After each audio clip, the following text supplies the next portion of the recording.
Mengawali berita pertama, pemirsa, Ketua Pimpinan Pusat Muhammadiyah Anwar Abbas menanggapi mengenai wacana pembatasan hingga penghapusan Pertalite yang sudah terdengar sejak beberapa bulan lalu. Menurut Anwar Abbas, jika Pertalite dihapus dari daftar BBM di Indonesia akan terjadi kenaikan inflasi yang diperkirakan akan berlanjut karena dampak BBM yang mahal. Selain itu, BBM akan sangat berdampak terhadap sektor kehidupan dan juga ekonomi masyarakat.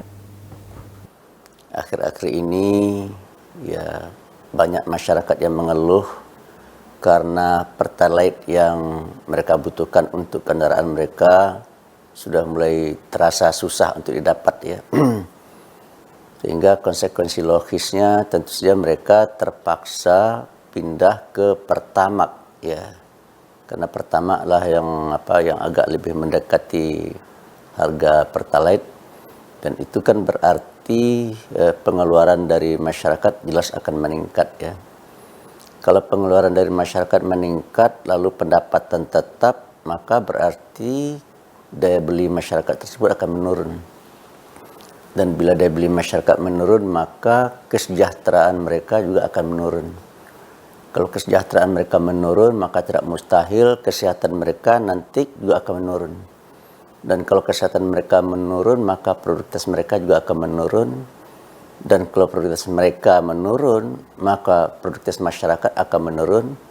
Produktivitas bangsa juga akan menurun, Jadi dengan demikian, kita mengharapkan supaya persoalan ini akan bisa diselesaikan dengan sebaik-baiknya oleh pemerintah, kecuali kalau seandainya pemerintah melakukan usaha dan upaya bagaimana caranya meningkatkan pendapatan dari masyarakat, Kalau seandainya harga Pertalite menghilang dari pasar, kemudian masyarakat berpindah kepada Pertamax, itu sekitar 2.150 tambahannya itu, Dan kalau seandainya pemerintah juga bisa meningkatkan pendapatan masyarakat, bagus, tidak masalah saya rasa, selama masyarakat masih punya daya beli, kenaikan harga tidak menjadi persoalan, Misalkan harga beras naik, tapi daya beli masyarakat tinggi, tidak masalah.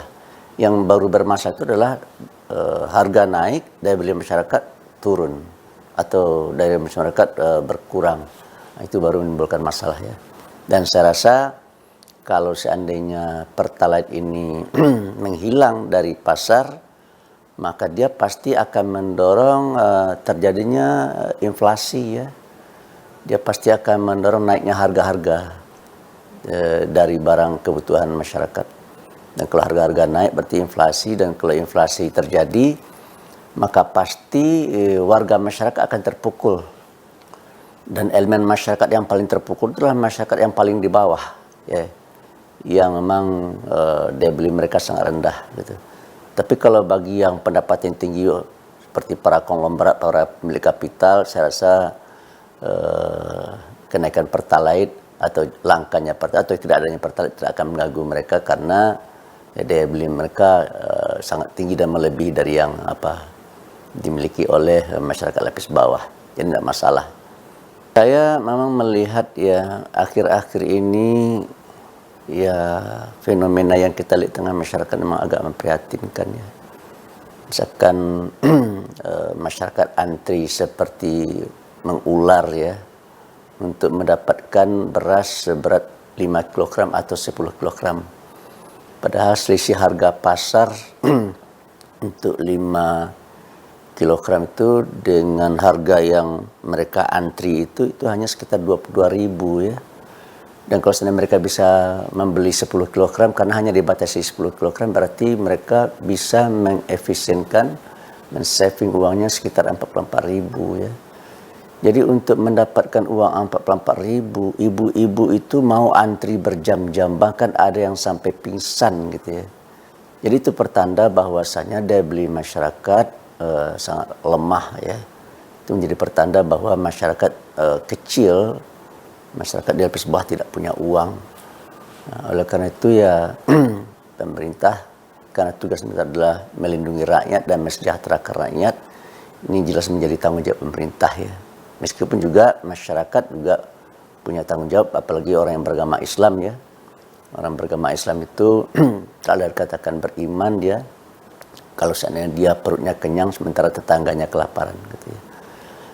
Dan praktek-praktek yang menunjukkan kepedulian umat Islam terhadap tetangga ini, terhadap warga masyarakat sudah terbukti pada masa Covid yang lalu ya, di mana pemerintah belum turun ya, tetapi masyarakat sudah turun terlebih dahulu membantu mereka yang membutuhkan. Sehingga selama Covid terjadi, saya tidak pernah mendengar ya ada orang meninggal karena tidak makan ya. Padahal bantuan dari pemerintah cukup lambat datangnya ya. Saya rasa mungkin lebih dari 2 minggu baru turun. Dan saya tidak bisa membayangkan ya kalau ada orang nak makan 2 minggu, apakah masih bisa hidup atau tidak gitu ya. Tapi ternyata pada waktu itu ya umat Islam terutama ya, karena di sini mayoritas beragama Islam, nah, mereka dengan dimotivasi oleh ajaran agamanya terdorong ya untuk membantu dan membela karena keimanan mereka diuji ya. Dan kalau seandainya mereka membiarkan tetangganya kelaparan sementara mereka berkecukupan ya, maka itu kata Nabi Muhammad dia tidak bisa dikategorikan ke dalam kelompok orang-orang yang beriman. Jadi dengan demikian ya kita mengharapkan supaya pemerintah bisa lebih arif, lebih bijak ya. Jangan hanya semuanya dilepas kepada pasar untuk menyelesaikan persoalan ekonomi ini ya.